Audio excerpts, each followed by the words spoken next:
Hey there. Hi. How are you? Good, good. Good to be back, Michael. Yep.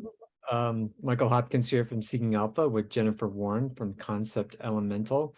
Um, but it has been some time, but you've been busy. What have you been up to? Well, 3 weeks ago, gosh, has it been 3 weeks or 2.5 weeks ago? I've lost track of time.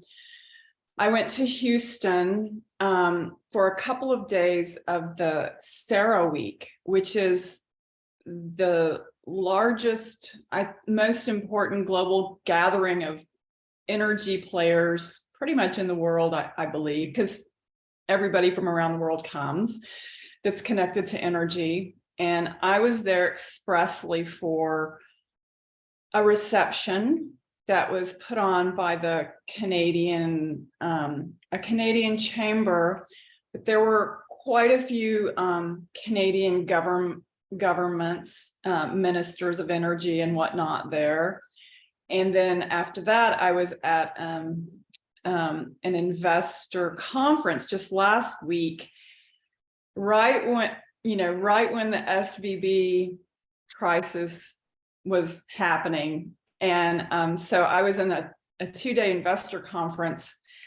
And so there was a lot of, quick thinking analysis of that, of how it was going to affect investing, and there were, that sort of thing. So that kind of coincided with what was happening with Silicon Valley Bank and the collapse.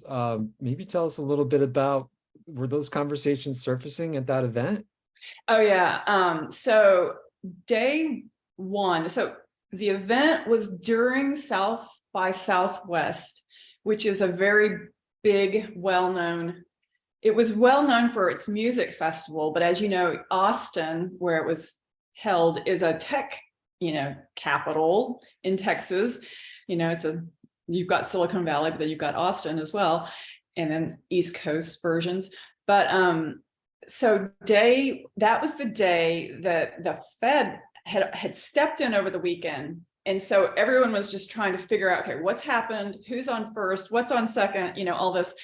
And they had somebody actually kind of keynote the conference who was like a banking veteran. He had been like on the board of the Texas pension, one of the biggest Texas pension funds, institutional investor, has his own investment firm. And he just talked about, bottom line, it was a mismatch of assets and liabilities. And there was concentration risk, of the depositors, the type of depositors and that sort of thing.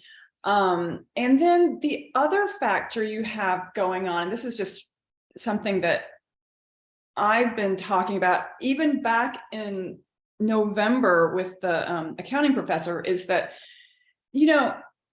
with these interest rate rises, there's a whole generation that hasn't lived in a world where interest rates were, above 0 to 2%, and this has been a sharp rise, pretty quick from 0 to, 4.5 or whatever we're at now. And so, and tech being, the tech industry being a newer player relative to, other older industries, right? Like oil and gas and, consumer durables, just everything that's been happening in tech, but it's always changing and innovating. So that's where things got hit, right? We know what's happened with the triple Q and XLE, that kind of flip from the pandemic and post-pandemic. And now, we're seeing the fallout from higher interest rates where, it's just a bit of a new world, yeah. And the other things too were that they, some were saying, private equity was kind of, there was going to be some withdrawal from that, and that, managed futures were in, that kind of provides guardrails for portfolios. One participant was liking infrastructure renewables with off takers, 5 to 7 return horizons versus short term or really, really long term. So there was a lot of variation, but you had a really sophisticated, scrappy group of, capital allocators and innovators there. It was mixed, but another key message though is just that, it's a due diligence world now. You really have to do your due diligence on everything. You've got to consider balance sheets. You've got to consider interest rate risk. And a lot of them too were just kind of like, there was a number that were like really excited about the mispricing of assets and just that old industry, boring stuff, picks and shovels, infrastructure, like we talked about, in that dislocation video before the war one, the kind of more war focused one. That sort of investment theme was popular. And you also saw just in some news, I think yesterday, I think I sent you that quote from the Wall Street Journal that these pension funds were saying, we're cutting back on private equity. And one was, talking about, they were being advised that, you can have your pension focus more on public markets, real estate and infrastructure, and it'll do the same job, so to speak, on return. So there's, to me, that's just saying people are more aware, investors are more aware of liquidity, and publicly traded firms, offer liquidity. So it's kind of interesting that you've got some of these dynamics in play, and it's largely because of the risk, interest rate risk, and then just what's happened, the sort of what's flight to safety looking like now, So was it, maybe I kind of missed the bigger picture here with all this, but was it just like the conversations at the conference? Was it just from going from growth to value? Was it deeper things? I just think that when we talk about mispricing, you talk about anything, but maybe it is much more of a focus going from growth to value, or maybe I've got that wrong. No, you're right. And it's real new. That was the big story, right? That has been the story once we started coming out of the pandemic, this switch from growth to value, right? And then as interest rates started rising, you saw that story. You saw that flip, the triple Q XLE flip. And then there's, these wobbles about demand and recession as interest rates start kicking in, and how's that affecting the economy? And then you have this banking crisis, which sort of, starts changing the thinking again. And, I have a few slides that I think kind of illustrate this a little bit, and then we can get back over into energy in the CERA conference. Let me just screen share a couple of these. Oops, what the heck? Okay, so this this was just for fun. Yeah, in front of Silicon Valley Bank. There's this budget truck that's a Bitcoin ad, and somebody parked it there March 15th. Yeah, that's when the picture was taken, and needless to say, that's gotten a lot of viral attention. I just thought it was really funny. So not funny to a lot of people. So let me try to get onto my slides here. What's going on? Okay, oops. I need to go forward. Okay, so this is just kind of showing, these are just some things I was getting off of Bloomberg. This was this broad, what was it called? I can't even remember. It's like just kind of showing some of the volatility and the stress in the market, but we won't focus on that. This one's what's interesting is, okay, because of this was something in the conference too, is just because of the interest rate increases and what happened with Silicon Valley Bank, just highlighting once again that interest rates are having an effect, and you see this very clearly in real estate. And so C&I is commercial and industrial real estate. It's the dark blue line here. And then CRE is just commercial real estate. And then residential mortgages down here, you know, not hit as much on with the interest rate rises. So right here is where you see more of the risk. And that was something actually that was flagged in the conference too, is just that, you know, there's the expectation that you're going to see some stress in commercial real estate. And we know part of that's because of, you know, what's happened with office buildings and the like in the pandemic. So that's just kind of highlighting that stress there, that tightening of credit. And this is just, again, for fun, this is just Bitcoin. You know, there's a lot of discussion about, you know, Bitcoin is obviously kind of going up again, you know, and everyone's speculating as to what that means. But some people that I think are, you know, pretty much have it right, or just saying that it's just kind of tracking some liquidity issues, you know. It also, it depends on your generation. It depends on your use case as an investor, you know. I mean, it depends on your belief, you know. So now this is just, I was just looking at this Chevron stock because I wanted to look at this XLE triple Q dynamic. And so right here is the 10th of March. This is before it all hit the fan, you know, the financial, you know, the banking crisis. So here we are cruising along, you know. XLE is this brown line, and this is really hard to see, but it's here. And then the triple Q is the black line. God, I wish these were brighter. Chevron is here, and you see after the 14th, it goes down. Now the 14th, so the Fed stepped in over the weekend. The 13th was my conference, and the 14th. So this is right when things started to change a little bit, and, you know, people were deciding where to place their bets, and they started worrying about oil because it started dropping, because, you know, the price of oil futures, it's volatile. If anything happens in the world, if there's a threat to demand, it's going to get reflected in the futures market in oil. So that's the first thing that gets hit. It's the most volatile. So this is why you have that drop. And then the, you know, result with the stock prices.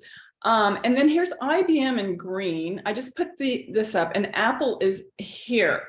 Now this is interesting. So people are freaked out. There's risk on in the market here on the 14th. Apple is going up. Triple Q is going up. Oil, a real hard asset, is going down. I found that really interesting. Now, that's a little bit of a mispricing. You know, it's a short-term reaction, and it says to me that, you know, people were messing with their algorithms, you know, and I don't know if they're really, you know, this is a short-term thing, you know, it's not really thinking through all the fundamentals necessarily. And so that's kind of what that reflects to me. Now that's changed. Now look at this. Okay, so this is yesterday. This is a 5-day look. And now, okay, so CVX, Chevron, up almost 3%. Apple, same. Exxon, not so much. IBM, fine. XLE, not so much. It's largely because of its constituents. And then triple Q up as much as Chevron and Apple. Now, as you know, triple Q is kind of the proxy for tech stocks, and XLEs are kind of proxy we're talking about for oil and gas.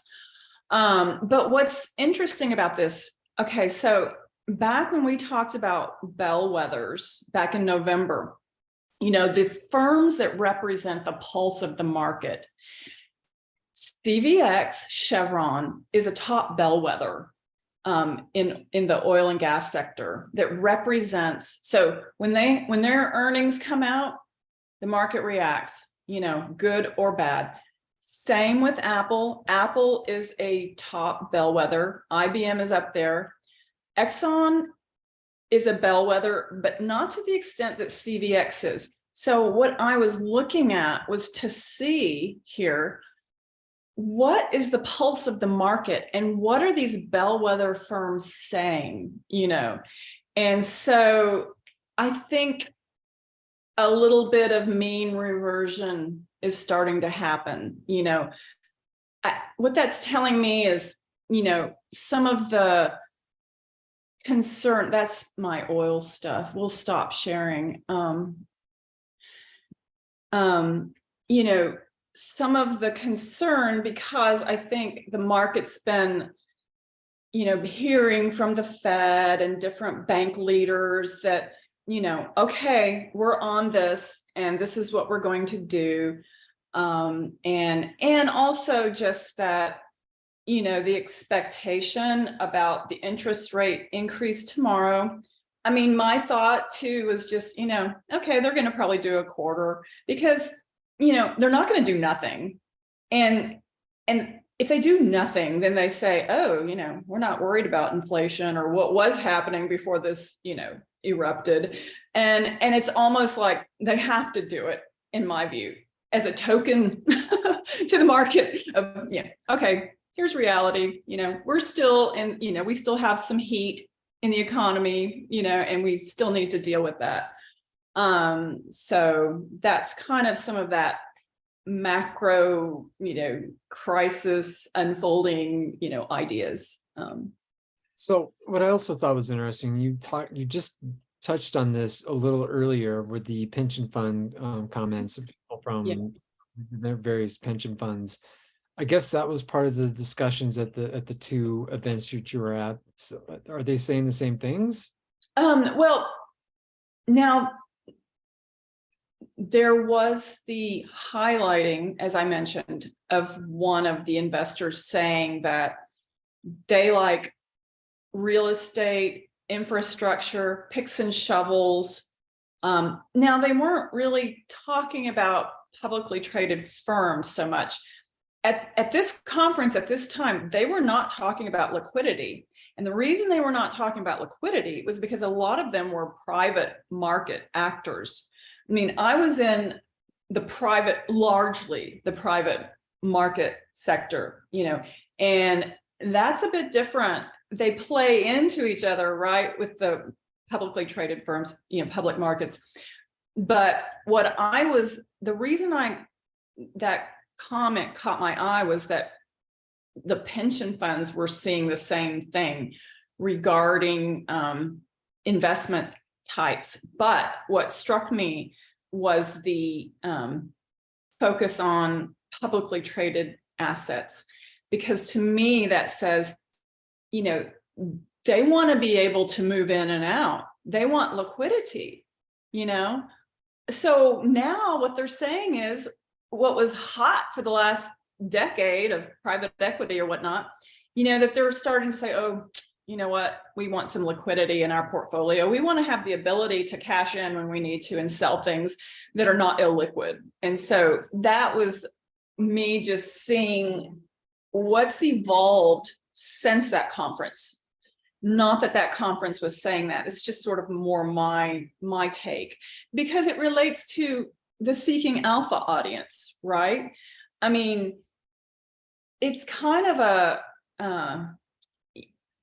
confirmation that, a lot of times people will say, oh, all the money's made in the private markets, right? They extract the higher IRRs before the IPO happens, and before, with publicly traded firms and things like that. But so it says to me that there's a value to liquidity, and you can still observe and find areas of mispricing. You can still trade and have a diverse portfolio that's largely publicly traded firms, and that's a lot of people that have to rely on that, which is what we've talked about, about I'm just here being an information intermediary, but I do see more now that I've had this exposure to all these private players. I see the interplay between the two, a little bit better. So let's go into the energy angle then. I think it was part of the conversations you had there. Yeah. The conference key points of relevance, key points that. Yeah. Well, I got hit with energy in two ways. One was the CERA conference. Now the CERA conference, I mean, you've got the big publicly traded firms there, right? And then you have a lot of innovators, and then you had governments, and you had OPEC, and you had the Department of Energy Secretary, and you had everybody. It was a 104-page agenda for that conference, insane, huge. And so there are a lot of meetings that go on adjacent to that conference. And I was there for those adjacent meetings. And so what was really interesting that came out from people, I talked to different people that attended various parts of the conference, because people come in and they come for a day or two or three. They're there for express reasons, right? And the IRA, the Inflation Reduction Act that we have been talking about, that we started parsing back in November and December, after the Fed conference, that was really a highlight. And, it's funny because we talked about just in the last video about BP focusing on that, the war effect and the IRA. Well, there was a ton of focus on that at CERA Week. And the firms that were there, from Canada, which was the reception I attended, I know that they're very interested in it. There's a lot of CCS tech innovators in Canada, in Alberta, which is largely where a lot of their production happens, their oil and gas. And it's the big energy state. Alberta is like our Texas, and so it was really natural that they were, there, and, having this Canadian Texas Chamber of Commerce event. There was 300 people at it. It was very well attended, and, lots of business happening. The other thing that was interesting was, I had heard that U.S. shale was appreciated by a certain international group, and I think, whereas before there was probably more competition and threat, now I think various players understand shale's here. It's not going away. There's a lot of innovation that goes along with it. And a lot of these shale players, Pioneer, Hess, ExxonMobil has a huge shale portfolio, so does CVX. They're going to be a source of innovation. They're going to be a source of using the IRA legislation to advance innovation, to reduce carbon emissions, and we've talked about that. And so that was a big deal at the CERA conference. And then I spoke as well at the investor conference, and the title of the presentation was ESG, but it was really energy related and ESG. And to me, again, it's just the sustainability lens, but we can just look at a couple slides and then, follow up after that. Let's see what I've got here. Okay, so this is just back to showing the inherent volatility in oil prices, and geopolitics as a huge driver of this. Not only is it crisis, like here we have the pandemic, where it was like really low, like 18 or something like that. This is the COVID pandemic. over here, you have the price of WTI at 90, and then OPEC decides that they're going to fight for market share. Okay, and look at where it goes down to 50.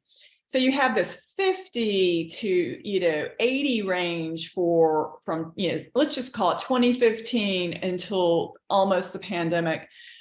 And then it goes down during the pandemic. Now it's back. That's kind of low right there. Now it's back up to like upper six. It was like 69, the futures market today.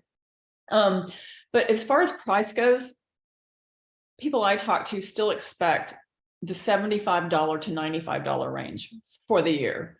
And that is because China's going to, start ramping up again. And, we're concerned about demand, reducing because of interest rates and recession and this and that. But there's going to be a China effect that kind of offsets that to some degree. And, it's really hard to say about recession, depth of recession, that's still, there's all the predictions, but, I think if you look at it really globally, I think the viewpoint changes. If you're really hyper-focused on the United States, and you're hyper-focused, you're just, I don't know. I think there's a lot more variables right now floating around. I was trying to get to, hang on, let me see what's going on with my slides here. Oh, here we go. So this is just a little bit about showing that a lot of the Russia oil output is going to India, how that has increased. This dark blue is Russia. You can see this is February 23rd, 23. And, I think it's like 1.5 million barrels a day are now going to India from Russia. So all that oil flow that we've sanctioned, it's just making its way to other markets. OPEC's not worried about it. Flows are flows. Russia's part of OPEC plus. But it is having an impact. It's definitely having an impact, on Russia's economy in a bigger sense way. And this is just a reminder, futures curve doesn't necessarily predict oil price. There's a lot of other drivers, the fundamentals, and the fundamentals are set up in such a way, this is just showing something from last time. The GDP hit to economies because of the war in Ukraine, the Russian war. And that's our last video where we really go into a lot of this geopolitics. And I'm going to swing back to some of my themes and findings from CERA after I get off these slides. This is, again, just flagging the Inflation Reduction Act, reminding that there's $260 billion in it for the energy transition, widely spread amongst renewables and ways to decarbonize oil and gas and other sectors, transport, industry, power, residential. And then there was an infrastructure law before that, November of 2021, that provided money for hydrogen hubs, some charging infrastructure, grid enhancements, and nuclear. I've seen more nuclear announcements lately, so that is something to watch as well. There's 30 billion, I think there's like 30 billion in nuclear credits, and then there's another 6 billion on the infrastructure side, so that's, and this is just a reminder too, and this is all covered in depth. We went through this in depth in I think the December, January, the first two in January, the videos we did. This is just showing again that, under different scenarios, the path ahead on decarbonization, there's a renewables path with more renewables. There's a path with more hydrogen. There's a path with more CCS. A CCS path is a little bit cheaper than a renewables, electrify everything, nuclear path. So that's just kind of a reminder of what that looks like. And like I said, we went in depth in videos past on that. I'm going to stop sharing. So some just high points about CERA and just, where things are at. I still have my theme. My themes haven't changed.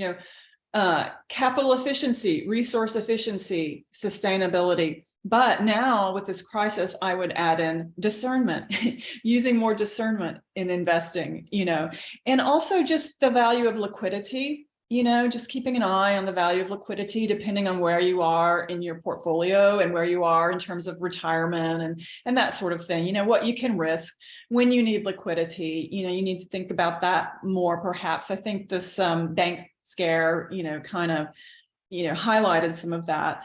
And as far as, let me just grab this. As far as some of the macros on oil, okay, so the expectation, and this is again from CERA week, and some of the people I trust that are in the know, and now you're seeing this in the news too, just that a tight market is expected in the second half of this year. And that's largely because of supply fundamentals, that everybody's still pumping on, as much as they can pump, all the big producers. Now, China coming back online definitely plays into that, their demand. And yes, there's been the worry that, us having a recession would, shave demand, but there's still a secular floor of oil and gas. And we've talked about that. So those are fundamentals that haven't changed in spite of last week and the week before. We're coming up for air, but there's still the real economy, right? And what's really, really happening. But the other thing that was interesting to note, that this big oil producer block noted, was that that we're entering a new period, and that's kind of an interesting, statement, and that there's clouds, and so even though we say there's this tight market, the demand picture, and then interest rate knock-on effects, there are clouds, and then you have this advanced economy, US IRA legislation, EU green decarbonization, those groups with that sort of priorities, if you will. And then you have the rest of the world just trying to have affordable energy, as cleanly as they can. So there's this whole rest of the world equation that I think needs to not be forgotten or discounted. And then the other thing, China, because we've had some China news. So China last year, actually in 2021, China was OPEC's biggest customer. And we know China was doing their brokering a peace deal in Iran with, Saudi Arabia and all that. And China was there to, secure, do their deals, do their oil and gas deals, and whatever other deals they were doing. So that was one. But two is this Xi and Putin meeting that just happened. I think it's still happening. I think they probably had dinner tonight. I think that's still happening. They may still be drinking vodka. I don't know.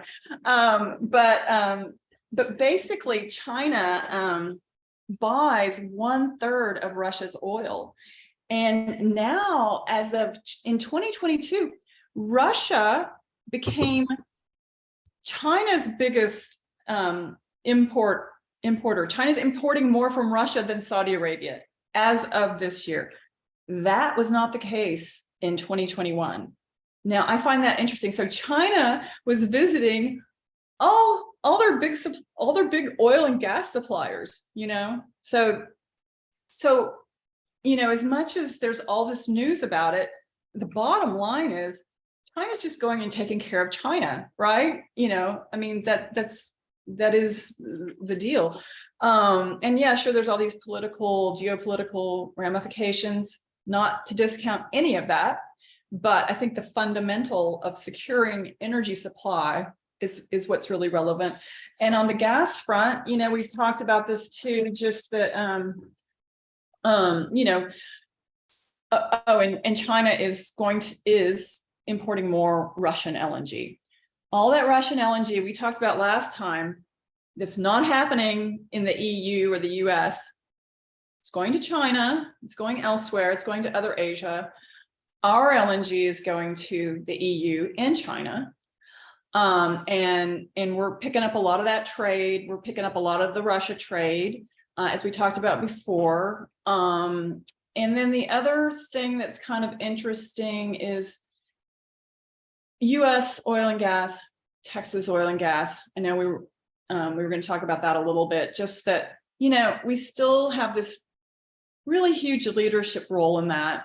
And that was recognized more, I think, at CERA by some of the people in back rooms, as I was mentioning. And just that, and I was also talking to an oil trader that was at CERA, and just this, all this activity on the Gulf Coast, the LNG facilities, the expansion of ExxonMobil's refining facility, that speaks to our exports that we are doing, both in natural gas and oil. I think that's a good thing. We need to be playing more on the global stage with our resources. We need to be a player globally, and we are. And so I just think it's, you know, it's better to be trading, you know, together, in spite of all the nearshoring, in spite of all the deindustrialization. Oil and gas is one of the most sophisticated industries on the planet, and the people that work in it are super sophisticated. And it's good that we're all talking, you know, that people are talking in that industry. So I think that's all that just came top of mind on all that. And my presentation, you know, I just downloaded some of that basically in that conference.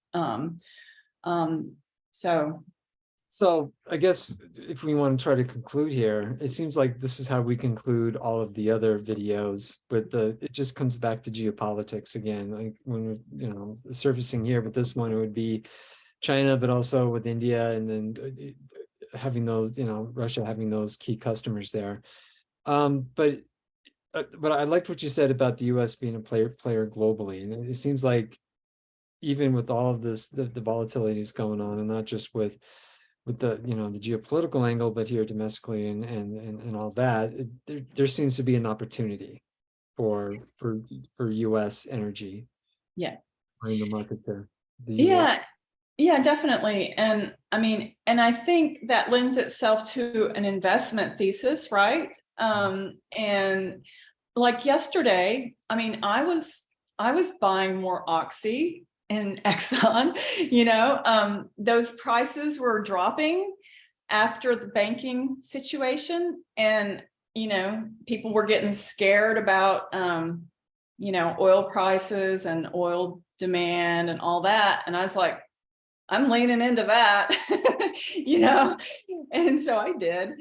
And, you know, and funny enough, I think I've mentioned that I have a very heavily weighted, you know, portfolio on energy and some infrastructure. And I do have some managed futures, some PIMCO managed futures, some little guardrails that my brother, who's a portfolio, has an investment boutique in the Bay Area. You know, he's really in with the PIMCO guys. And so we talk a lot about bonds and different, you know, what they're doing, like those guys.